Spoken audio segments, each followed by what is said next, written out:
আসসালামু আলাইকুম সবাইকে। আমি সবসময় বলি সকালের ব্রেকফাস্টটা হবে রাজার মতো, দুপুরের লাঞ্চটা হবে যুবরাজের মতো, আর রাতের খাবারটা হবে ডিনারটা হবে প্রজাদের মতো। তো রাজার মতো যখন আমরা সকালে ব্রেকফাস্ট করব, তো আমি নিলাম ডিম। আমার খুবই পছন্দ। আমার ব্রেকফাস্টে সবসময় দুটো ডিম থাকে, তারপর একটা পরোটা, একটু কিছু সবজি, কিছু ড্রাই ফ্রুটস। কিছু ড্রাই ফ্রুটস আছে এখানে, অনেক মজা মজা ড্রাই ফ্রুটস আছে। ফ্রুটস নিয়েছি কিছু। এই হচ্ছে সকালের ব্রেকফাস্ট। সকালের ব্রেকফাস্ট হতে হবে রাজার মতো।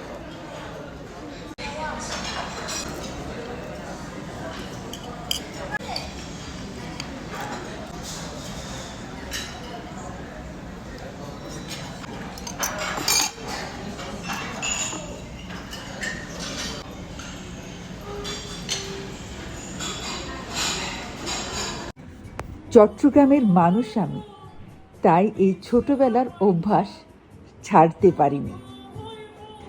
চা দিয়ে চুবিয়ে চুবিয়ে খাওয়ার মজাটাই আলাদা, সেটা শুধু চট্টগ্রামের মানুষরাই বুঝবে।